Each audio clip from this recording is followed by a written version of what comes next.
In today's episode, I'm going to walk you through the 5-step time management protocol that gives me 29 hours of open, unscheduled time in my business each and every week. If you are struggling to work on the business versus simply in the business, definitely check out this episode.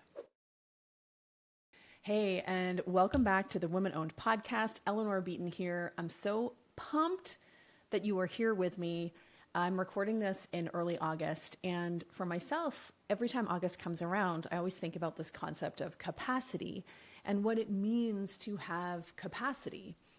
In the Jewel business model, which is a model of growth that I work on with my clients to accomplish, one of the core measures is open time. So with the Jewel business model, what we're doing is really analyzing your business and looking at how can we effectively and efficiently help you create 30% top line revenue growth year over year? How can we help you create 30% or more profitability? And how can we help you create 30% open time? And growth is really important because it starts to put you in front of bigger and bigger opportunities. It helps you work with stronger and more capable team members. Ambitious leaders need an ambitious team around them, and growth helps you retain ambitious people. Profit, 30% more profit. This makes sure that you have money to fuel the continued growth of your company, but also to create a financial fortress for yourself. And then, of course, open time is your time to be able to work on the business, not just in the business, to think deeply, to be present for your employees, for your clients, for yourself. When you have open time, you are much more likely to be able to sort of lean into your vision and be proactive about not only sort of avoiding fear and navigating fear, but allowing your vision of the future to inform what you do in your business every day, every week, every month. So this is what capacity is all about. And in August, because at least up here in the Northern Hemisphere, August is often a month associated with the summer vacation. And it's a time where people tend to slow down a little bit and just sort of appreciate having a little bit more capacity and thinking about how, when we get back into the swing of things in September, how can I retain some of this capacity for myself? So that's what today's episode is all about. It's a very high level and strategic approach to managing your time so that you can have plenty of open, unscheduled time in your calendar. Now, this is key. Several years ago, the Harvard Business Review published some research into the calendars and schedules of top performing CEOs and leaders. And what they found time and again is that these CEOs and leaders tended to have schedules that were relatively open. So as a manager, it's common that you are going to have a very full schedule because you are managing a lot of things. You're checking in with people, you are maybe leading meetings, all of that kind of stuff. So that's very common of a manager's schedule to be quite full. As a leader, if you have a jam-packed schedule, you're in trouble because it means that you don't have the systems in place that are doing some of that heavy lifting for you. You don't have the team in place that's doing some of that heavy lifting for you. You don't have the flexibility and capacity to be present, to think strategically. And in fact, I remember reading a great book by John Warrillow called Built to Sell. Built to Sell, it was called. And what was interesting is one of the big tricks that he revealed in that book that buyers, people who want to buy your company, one of the big tricks is that they will sort of randomly ask you, hey, look, I've got some time later this afternoon at about 2, can you meet? And if you don't have flexibility to be able to meet, it is a sign that you don't have flexibility, that you are so working in the business that your business is actually unsaleable. Now, for those of us who have strong ass boundaries around how we schedule our time, like you just can't meet, at 2:00, but if I really wanted to, I always could, right? So that's what this episode is about. I've really developed something that works effectively for me. I know that time management is going to be very personal for everyone. So I thought I would walk you through what has made the biggest difference for me in terms of giving me my time back. In terms of transforming my calendar completely, like my calendar and my day-to-day and week-to-week life look so different today than they did 5 years ago. And I wanted to really, as I reflected, what were the big things that I did to create that kind of change? The kind of change I wanted from the very beginning. I got into business so that I could have a certain measure of freedom. I laid out the big sort of 5-step protocol that I have fine-tuned for myself in the hopes that something like this could be useful for you. A lot of what we think about with time management is very, it looks very much at how you plan your calendar, but I'm sort of pulling back the focus a little bit and taking a little bit more of a holistic view. So that's what we're going to dive into today. I want to start with a little bit of context. Every now and again, actually, I shouldn't even say every now and again, this happens consistently. On an almost weekly basis, I will look at one data point in my life or business, and I'll usually compare it to where was this data point a year ago, or 2 years ago, or 3 years ago, or 5 years ago. And I have this habit because when I don't look at my historic performance, I don't know if you can relate to this, I kind of lie to myself. So I will lie to myself that I'm not making progress as quickly as I want to, that things haven't really changed, And then I'll start to look at the actual facts, and I will blow my mind at the progress that I have made. And I need this because I'm an impatient person. And so by doing this, by looking at data points, what were my sales? How many active customers do I have today versus a year ago? What did my schedule look like today versus 2 years ago? By continuously comparing myself to an earlier version of myself, it really allows me to see the growth. It reminds me to be patient, and it's an ever-present reminder that change takes time and that all of the things that I want are going to happen if I just stick with the program and be patient. Okay. So that's why I have that habit. It's a habit that I've cultivated, through coaching, where I started, comparing it, previous performance to current performance to my clients. And, that habit is something that's absolutely ingrained in me. And I suggest you try it. It's very, very helpful. So for sort of continuous sustained performance. So let's talk about time. I did this exercise. I was looking at my calendar, and this was for last week. And I noticed that last week I had 11 hours of scheduled time. So out of a roughly 40 hour work week, 11 hours were scheduled work time. The rest of the time was totally open. And I was looking at this and I was like, you know what? I'm curious. What did this look like 5 years ago? So because I've used Google Calendar forever, I flipped back to the exact same week 5 years ago. And for that same week period, the same week in the month, 5 years ago, I had 33 hours of scheduled time. 33 hours of scheduled time. So 33 hours compared to 11 hours. And I know that there are some of you who are listening to that 33 hours and it's like I'm telling your life to you. There's 33 hours of having to be delivering this workshop or leading this meeting or facilitating this session or, doing whatever. And I know what that's like. And I know that when you're in it, there's this, I can remember having just this grit, around it. In many ways, I couldn't allow myself to just tap into how tired I felt because I was in the middle of making the changes that would ultimately get myself out of it. So I actually had to, I had to allow my feelings about it to kind of take a bit of a back seat as I went about creating the changes I'm about to share with you that had the biggest impact on my calendar. So those 33 hours, it was mostly working with clients, actually. There's a lot of one-on-one work. So a lot of the meeting time, a lot of that scheduled time that I had was meeting with people one at a time, meeting with a team member one at a time. There's a lot of one-on-one kind of stuff. Whereas today, it's going to be an even mix between clients,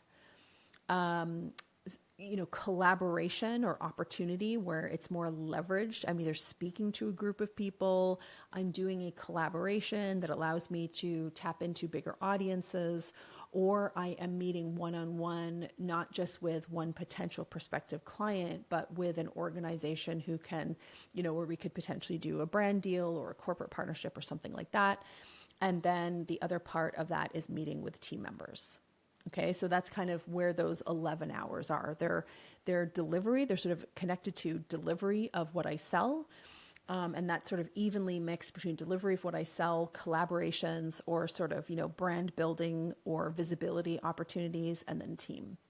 So 33 hours of scheduled time down to 11 hours of scheduled time, which gives me 29 hours of open time pretty much each and every week.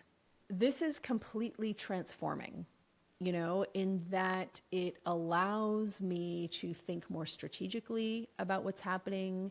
It allows me to be more present, to pay attention. I find that the more open time that I have, I start to see, like, for instance, I've started to notice that every time I try to rush things or push the pace more than the natural pace should be, I just create problems. And so when I'm present enough to see that I'm doing that, I'm able just to stop doing that, So it actually, the more open time you have, the faster you're able to move as an organization, quite simply because you're able to be present enough to not get yourself into stupid situations in the first place that are self-imposed, right? Like, just to be clear, the person creating some of these stupid situations was myself. So the more open time that I have, the space to be thoughtful, the less I get myself into those stupid situations. Look, I still get myself and others into stupid situations, but I like to think they're fewer. So let's talk about the 5-step protocol. And I like to talk about things like protocols and steps and all of that kind of thing because it's easier to learn that way. But do understand, I am fully aware that in talking to you, I'm talking to a mature, sophisticated woman. You have your own ways of doing things. And so the goal here isn't that this is the step-by-step system you should deploy immediately. It's more that we're really sort of sitting down as thought partners and I'm walking you through, hey, here's a protocol that, looking back, I've been developing for myself for years. These have been the things that have worked most effectively for me. See how they sit with you. Okay.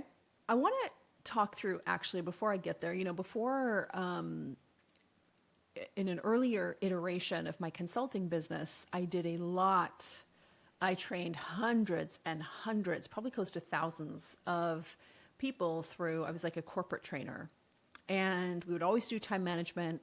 And we always looked at like the top-down approach to time management or the bottom-up. So the bottom-up approach to time management is you just basically get in, you start tackling a to-do list. You start like at grassroots level, just freeing yourself of tasks, okay? The top-down approach means you start looking for causality. You start making big structural changes to get you permanently out of the time crunches that you feel yourself inside. And what I have found is that the most significant things I've done to free up my time has been a top-down approach. I'm a top-down kind of gal, okay? So the number one thing that I did, and the first thing on my list, is product stability. So creating a business with product stability. What do I mean by product stability? Product stability happens when you do two things. Number one, you create a scalable offer. Now, those of you who sell products, you generally have a scalable offer to begin with, right? So you're setting up, unless you're a hand maker person, right? But in general, you are, or if you're a hand maker, you can make it scalable by setting up some form of a production line. If you are a service-based business or a consultant or a coach, the way that we set up a quote-unquote assembly line is to basically productize our service, okay? And so number one, you productize the service, and so you turn your offering into a scalable offer. And a scalable offer, we call it a 500K offer.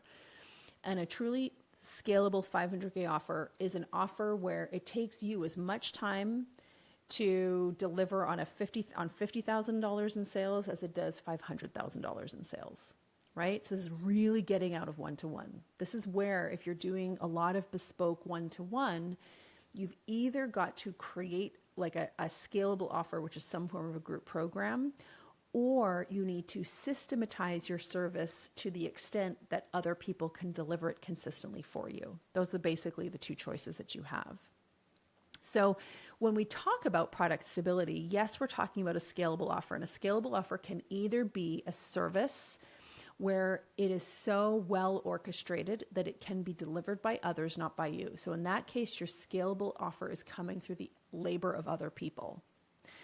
A scalable offer can also be sort of productizing what you do such that you can serve multiple people at once.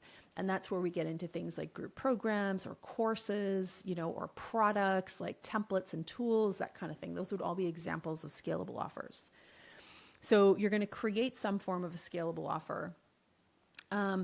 And the thing that creates product stability here is that you create highly predictable deliverables that remain constant as you scale. Okay? So product stability means you transform the business model, the way you generate revenue, so that number one, you have a scalable offer. So you productize the service in some way. And number two, through that, you create highly predictable deliverables that remain constant as you scale. So I'll give you an example. I do, each week, I have had a scalable offer in my business for years. Now I'm not sure, don't quote me on these dates, but I think since 2017, I've had my core year-long program that I work with clients. It could be 2016. I have to go back and double check. That's a long time, friends. And in that entire time, I have led a group call every fucking Thursday. So if it's Thursday at lunchtime, I know exactly where I'm going to be.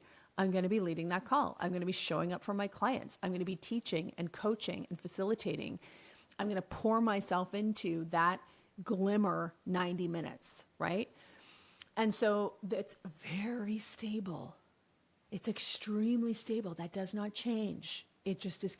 It just never ends. And some people get really scared by that, and then they don't have any kind of product stability. They're changing their products all the time because they're so worried about it. Meanwhile, they're working way more than I am. So not that this is a competition. Why did I turn this? This is not a competition, but I'm just trying to make my point here about product stability. So for me, that's what it looks like, right? Remember, it's a predictable deliverable that remains constant as I scale.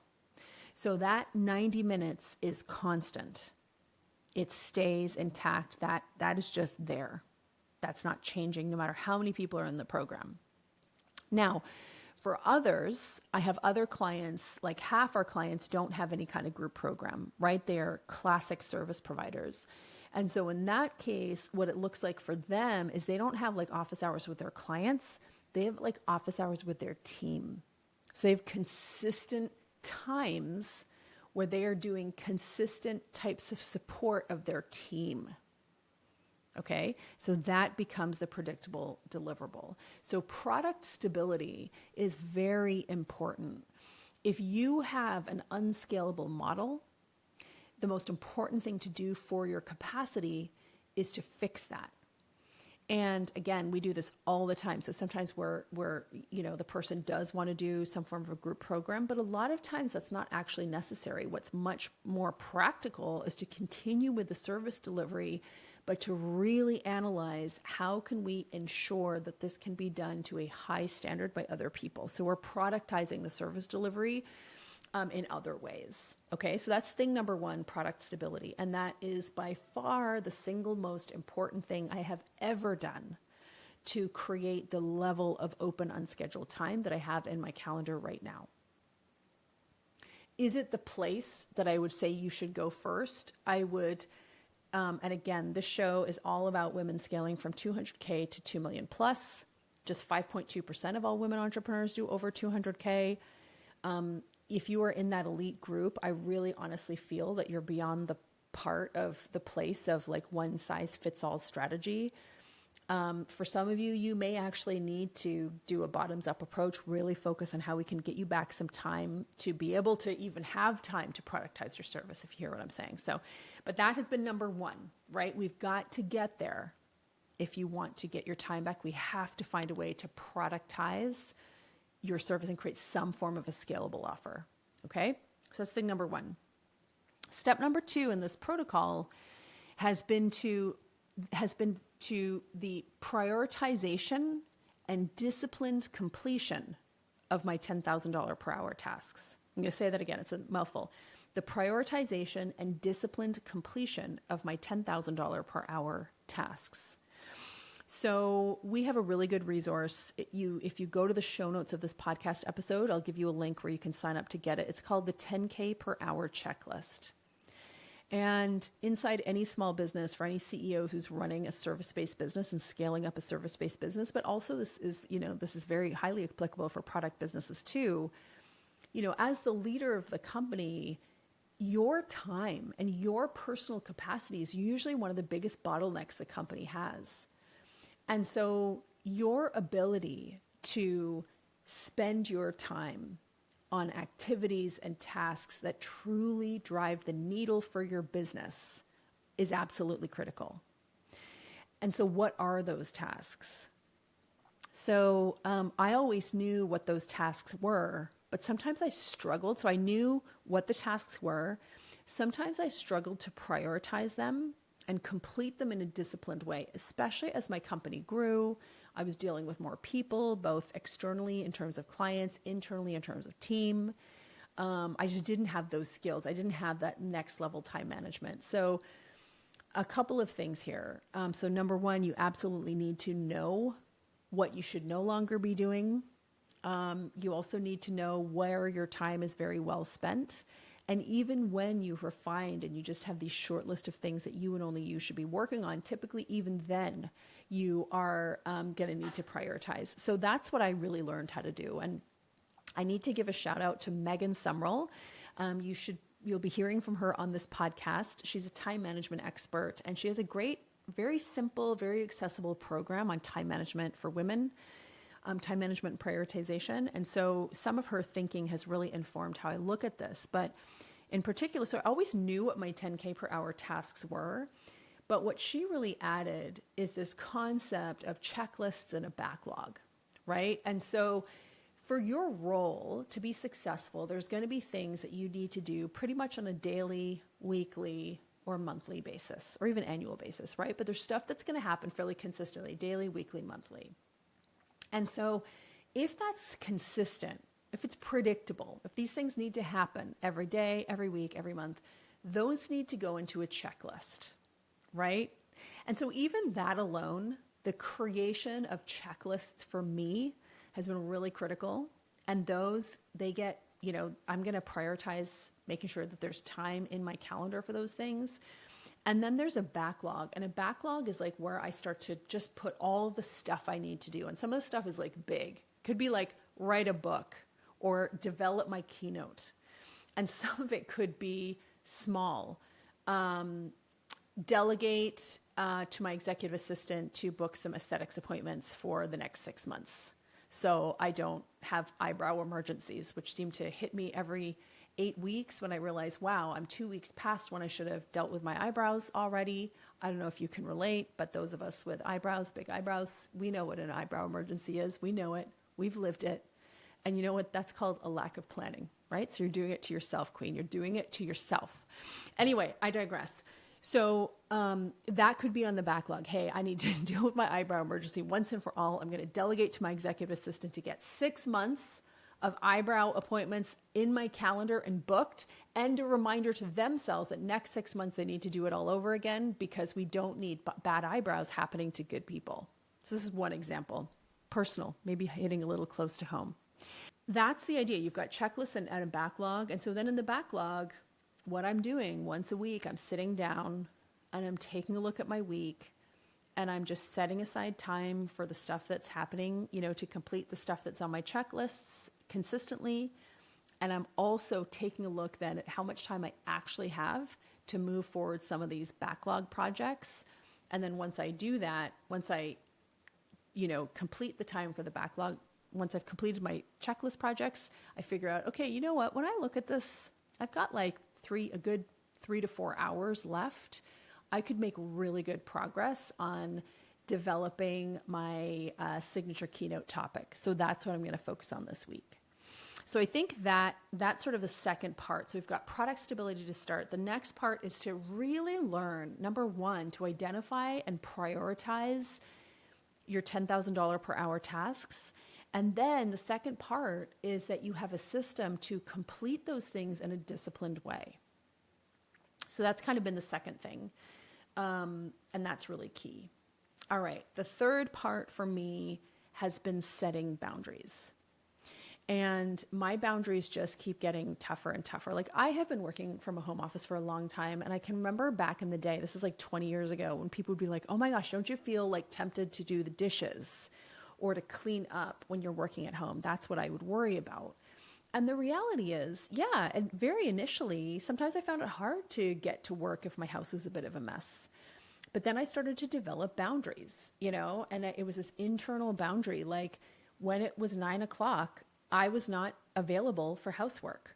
And I was not available for housework between 9 and 5. And that's just how it was. And so I could just walk right by it. It just literally wouldn't even touch my consciousness. It wouldn't even register. So that became a boundary.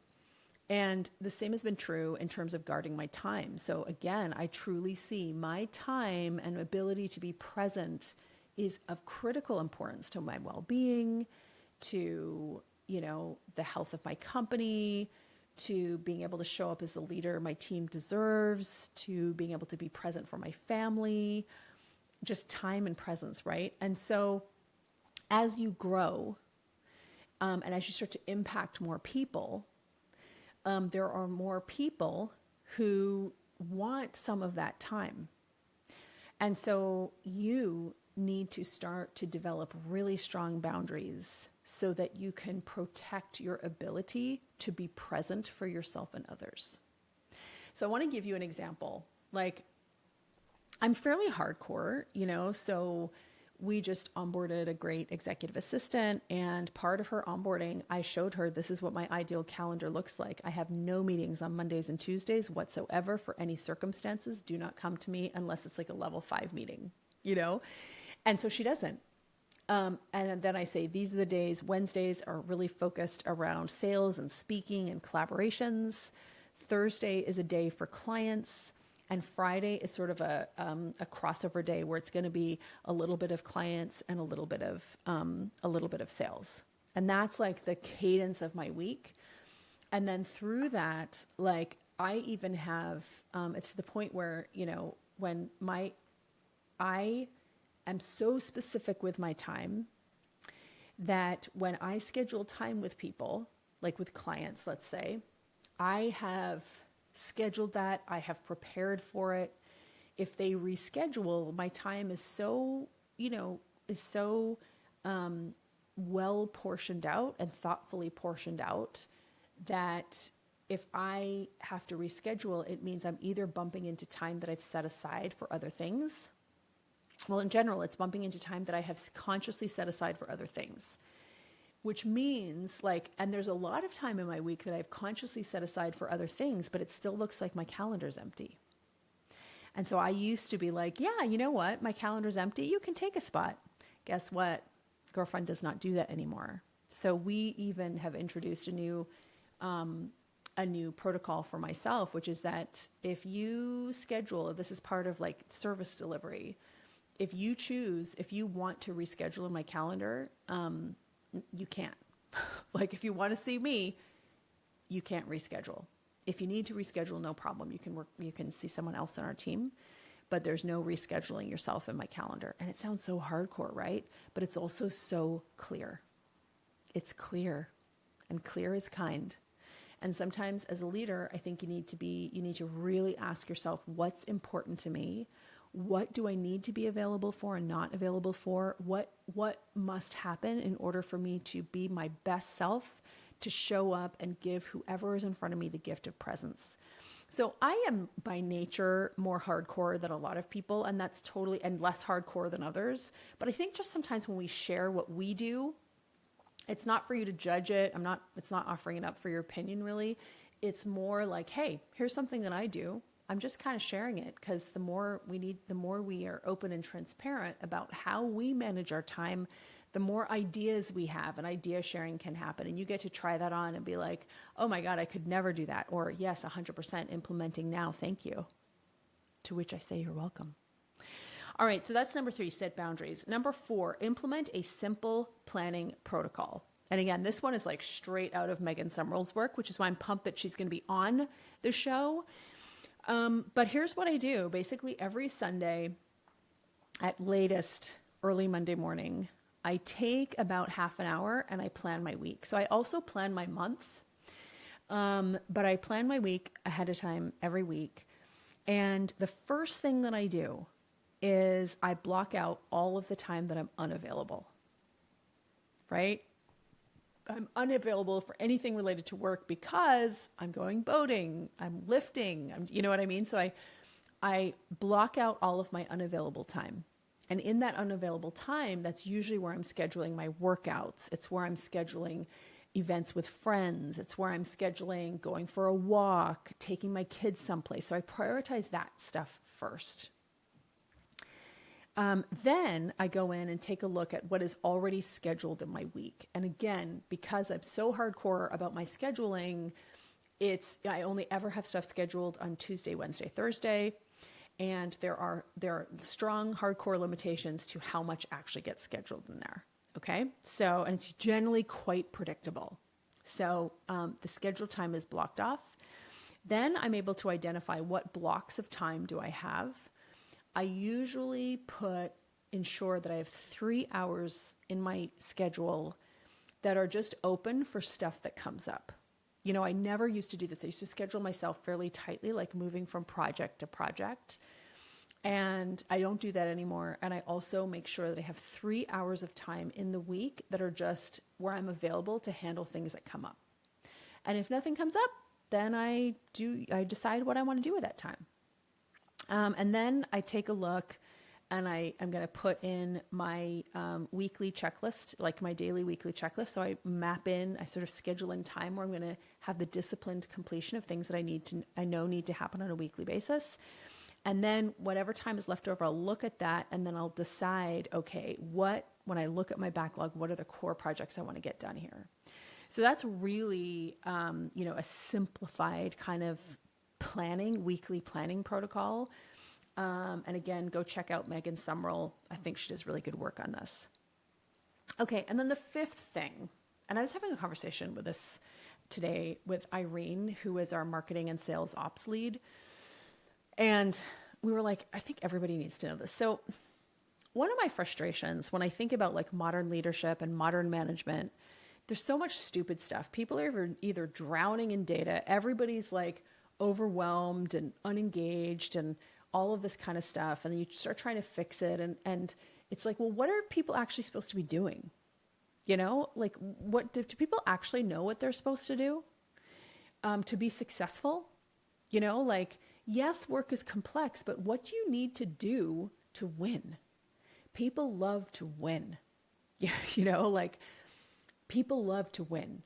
And how do you set people up so that they know they can link the stuff that they're doing on a daily basis with winning? When they show up at their desk on Monday morning, they know what needs to happen in order to be able to have a successful day and a successful week. And I really think leaders don't spend enough time figuring out what these things are, you know, or collaborating with your team to figure out what these things are. And so I developed something called Win the Day. And there's win the day, win the week, win the month. And so for every department, what I did was I really took a look and I was like, what's the point of this department? You know, like what's the result that this department is trying to create? And so for instance, like, you know, if you think about service delivery, the service delivery department inside your organization, what is the result that they're trying to create? Yes, excellent customer satisfaction. How would you know if you had, what's the business result of excellent customer satisfaction? Retention, churn reduction, right? So let's say it's churn reduction. Okay, so in terms of service delivery or product side of your business, the core way that that company contributes to the overall business is by reducing churn. Okay, what does that department need to do on a daily and weekly basis in order to be able to reduce churn and win? And can you identify 3 or fewer things that have to be done by a person or by that department every day to win? Well, it takes knowing your business. Yes, it takes having a stable business, but I really challenged myself to know that. I really challenged myself that how can I make sure that everybody on my team knows what is required of them in order to quote unquote win the day? And so what we do is we have that for every department. There's a win the day and win the week, and win the month. And the idea is that let's say you're working 5 work days. If you know what exactly are the key metrics needed in order to win the day. And so people have to report publicly if they won the day or lost the day. And then what we're looking for is we're mostly winning. We win more days than we lose. And if we win more days than we lose, we know the company's headed in the right direction. If we lose more days than we win, we know the opposite is true and we need to figure some stuff out quickly. But I honestly think, that this has been, I think this is a stroke of management genius. I don't know why more people don't do it. I think because a lot of times people don't like losing and they don't like that level of transparency. They're like, oh, I've played a ton of competitive sports and I really believe, I'm not scared of winning or losing. I've taken tons of L's in my lifetime and I'm just like, it makes you better. I'm never, and also, PS in our culture, if you can't handle taking a loss, you're probably not a right fit for our company. But I think it really helps to bring a huge amount of focus. And of course, losing is part of competing. It's a huge part of it. Losing is a huge part of striving and trying and growing. You're only going to win sometimes. You're going to lose a lot. And so then it's how do you cope with that loss? And are we pretending that we didn't lose? Are we pretending that everything was awesome when it wasn't? No, but it gives us a language to have open, honest conversations about it. So that has been huge because what it does when you're able to do that, when you're able to create win the day for your team members, for your departments, what that does is it allows you to do 2 things. Number 1, you are really communicating to your team the metrics that matter. And number 2, you are creating a way that you can very simply on a daily basis kind of measure it. And so that then allows the team a lot of flexibility. You don't have to do their job, right? You don't have to, it's very, very clear if things are working effectively or not. And then, if you're losing a bunch of days, then that's a great time to step in and coach. But it really saves you from trying to do other people's work, which is key if you want to have open time. So there you have it, my 5-step protocol that gives me 29 hours of open time each and every week. Number 1, product stability. Number 2, the ability to prioritize the identification, prioritization, and disciplined completion of your $10,000 per hour tasks. Number 3, the ability to set boundaries, and for myself, set ruthless boundaries. Number 4, having a simple weekly planning protocol. And number 5, the ability to set win the day metrics for yourself and your entire team. I hope this was helpful. If you have questions about how you might apply this, please don't hesitate to follow me on social and send me a direct message. If you are a woman scaling from 200K to 2 million plus and you're listening to these podcasts and you're like, you know what, I would like to explore what it would look like to get your help as I make this transition and this growth, this growth inside my business. Again, reach out, send us an email, follow me on social, send me a direct message through social, and we can absolutely explore that. I hope this was useful. If you appreciated it, subscribe to the show, leave me a review, share it with a friend. And guess what, Queen? I will see you here next week. Same bat time, same bat place. Talk to you later.